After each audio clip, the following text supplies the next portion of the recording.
আপনারা জানেন যে দেশের যশস্বী প্রধানমন্ত্রী নরেন্দ্র মোদীজি সর্বাধিক কাল প্রধানমন্ত্রী থাকার রেকর্ড গড়েছেন। তিনি 12 বছর ধরে প্রধানমন্ত্রিত্ব করেছেন। এক ঐতিহাসিক রেকর্ড তিনি বানিয়েছেন।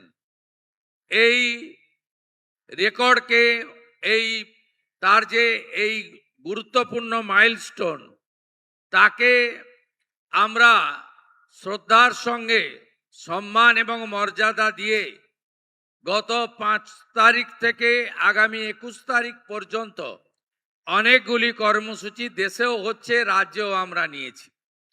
5 তারিখে বিশ্ব পরিবেশ দিবসে আমাদের মায়ের নামে একটি গাছ, এই কর্মসূচিতে আমরা এই রাজ্যে এই বর্ষে 1,10,00,000 নতুন গাছ লাগাবো এবং নতুন আমরা সেই গাছকে রক্ষণাবেক্ষণ করব।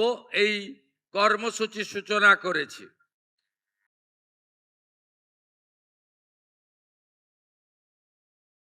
ফলো করুন theworld.in।